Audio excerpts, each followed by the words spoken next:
Hi, and welcome back to Epic Life. So glad you're joining us today as we continue our book study of the book The Map, The Way of All Great Men by David Murrow. If this is your first time joining us, then feel free to watch our session, but if you want to go back and see any of the other journeys that we've worked through, the journey of submission, strength, and we're currently on the journey of sacrifice, all those should be available for your viewing. Today we're looking at Journey of Sacrifice, Trail Marker 6, which is called Entrusting Your Work to the Next Generation. This is very important, and I think that anyone who has a real heart for God and for ministry will see the relevance and the importance of handing off the torch, handing off the baton to those who would come after you, and doing so in a very finishing well way, right? And not allowing pride and value to get entangled with being able to kind of hand off the football to that next generation, so to say. So what's the lesson for us?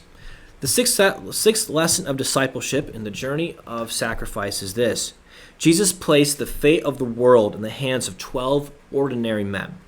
He designated them his chosen successors, trained them thoroughly, and set them loose to continue his work. Yes, they had the Holy Spirit to help them, but that's still a lot of trust to place in 12 also like kind of has been, so to say, like people that were kind of considered at the bottom of Jewish society.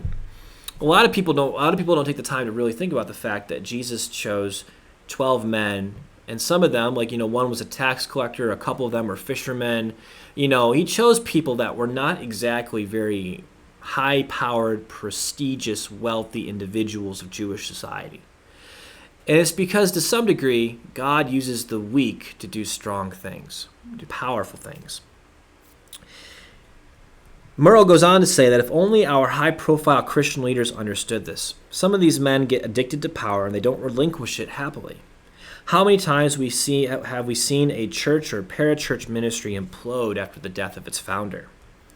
The transition from strength to sacrifice is excruciating for high-powered men. We get used to being in charge. We know the system better than anyone after all. We built it. And we love the perks. Our self-image gets tied up in our work, which is a good moment to pause in a sense, because your identity is not your work. And that's a big challenge for a lot of you men watching. And if you're a woman watching this too, this is a challenge for you also in our society today. Your job, it's important, and you may even have a job that does incredible things, helping people all the time, but it is not your identity as a Christ follower. Your identity in God is that you are a child of God. You're a child of the King. That is your identity. All this other stuff is just you're trying to add to it, or it's you're trying to almost, in a sense, go down this path of worldly acknowledgement. As I said, nothing wrong with those occupations. Only wrong if that occupation and the value that you're finding in it usurps the value you find in your relationship with God and with other people. The third journey disciple is always trying to work himself out of a job.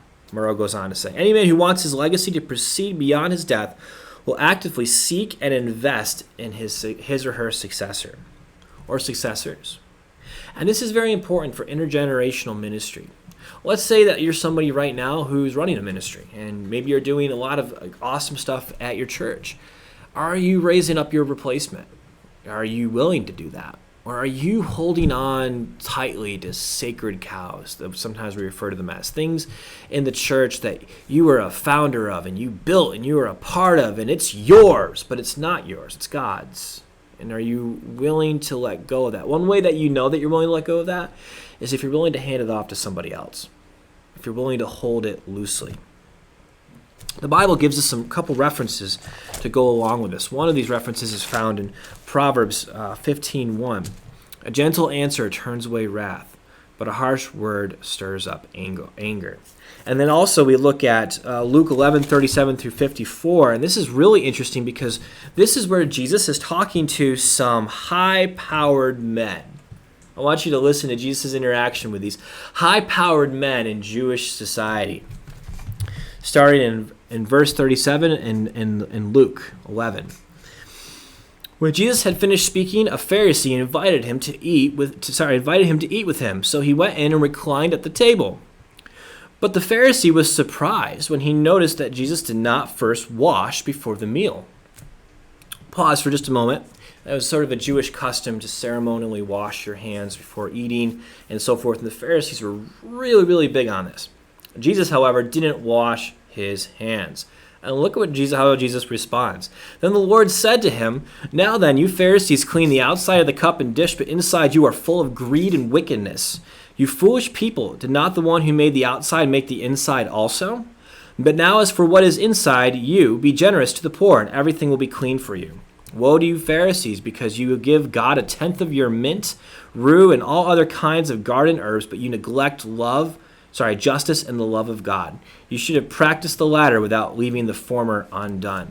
And as Jesus continues here, you know what he's calling out? He's calling out that the Pharisees, they understood and they got the letter of the law. They got the legalism of the law, but they didn't get the heart of the law, which is the justice and the love of God to the needy.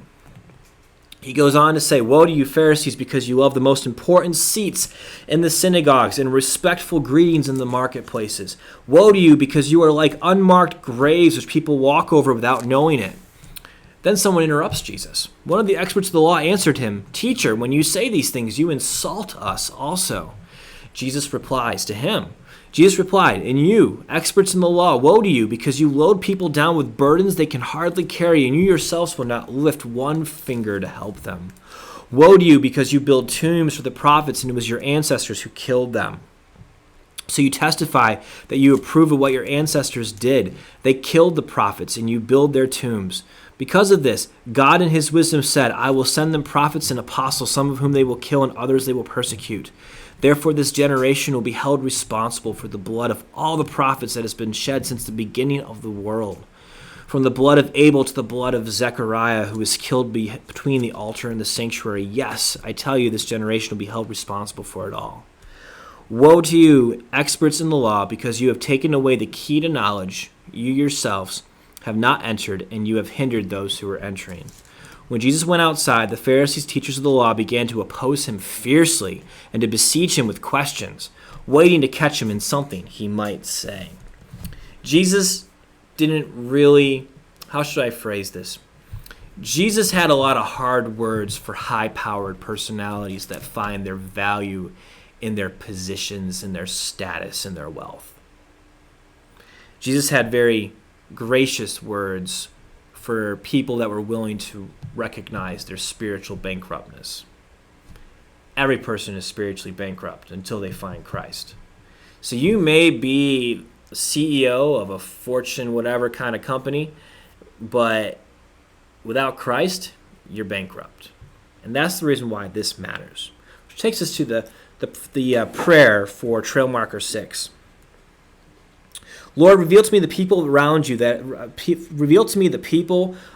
that you are calling me to encourage and invest in as you prepare them to take my place.